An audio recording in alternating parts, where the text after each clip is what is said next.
एक लोटा जल का चमत्कार। मध्य प्रदेश के एक छोटे से कस्बे विदिशा में रहने वाला व्यक्ति था रघुनाथ तिवारी। उम्र 50 वर्ष, चेहरा तेजस्वी, पर जीवन में एक अधूरापन हमेशा उसके चेहरे पर झलकता था। उसने अपनी जवानी नौकरी और परिवार की जिम्मेदारियों में बिता दी थी। जब तक वह अपने छोटे भाइयों की शादी और बेटियों की पढ़ाई पूरी करवाता, खुद की शादी की उम्र निकल चुकी थी। गांव के लोग मजाक में कहते, अब तिवारी जी की बारात तो भगवान ही निकालेंगे। रघुनाथ हंस देता, पर भीतर एक कसक थी।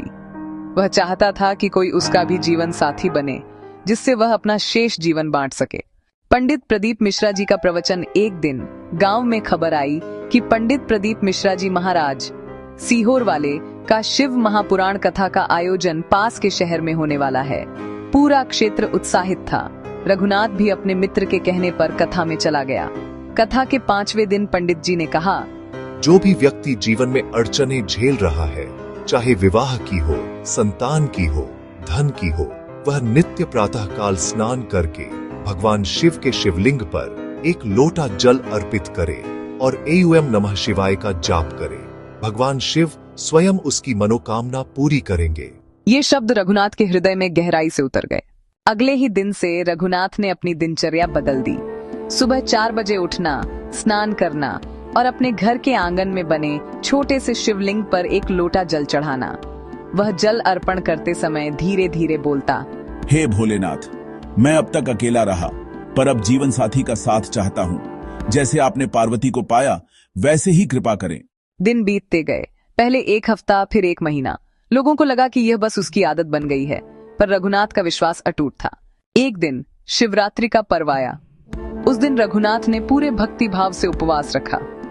रात्रि में मंदिर गया और वहां बेलपत्र, दूध और जल से अभिषेक किया। जब वह मंदिर के बाहर निकला, तभी एक वृद्ध महिला ने आकर कहा, बेटा, क्या तुम रघुनाथ तिवारी हो? जी हाँ, आप मुझे कैसे जानती हैं?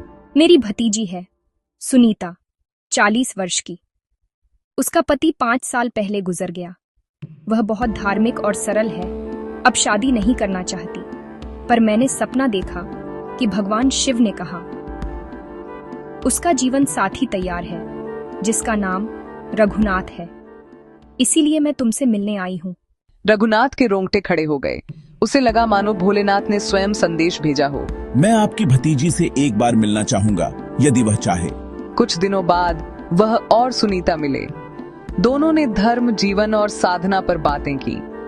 आश्चर्य की बात यह थी कि सुनीता भी रोज सुबह शिवलिंग पर जल अर्पण करती थी और एयूएम नमः शिवाय का जाप करती थी। दोनों की आंखों में एक गहरी समझदारी और शांत प्रेम झलकता था। जब परिवारों ने बात की तो दोनों ने बिना किसी दिखावे के मंदिर में साधारण रीति से विवाह करने का निर्णय लिया। विवाह का दिन तय हुआ, सोमवार, जो कि भगवान शिव का प्रिय दिन माना जाता है। मंदिर में भस्म के दीपक जल रहे थे, घंटियां बज रही थी और पुजारी ने विवाह मंत्र पढ़े।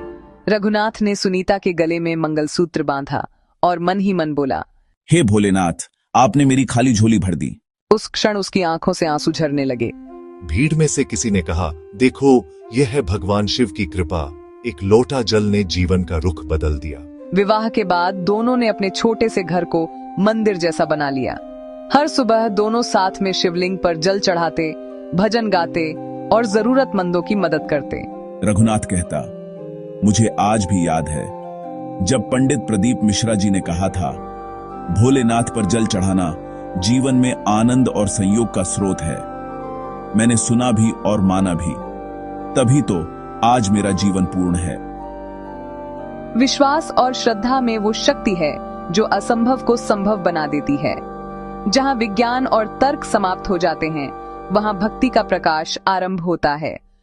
पंडित प्रदीप मिश्रा जी द्वारा बताए गए एक लोटा जल के इस सरल उपाय ने एक अकेले व्यक्ति के जीवन में प्रेम, साथ और सुख का सवेरा ला दिया।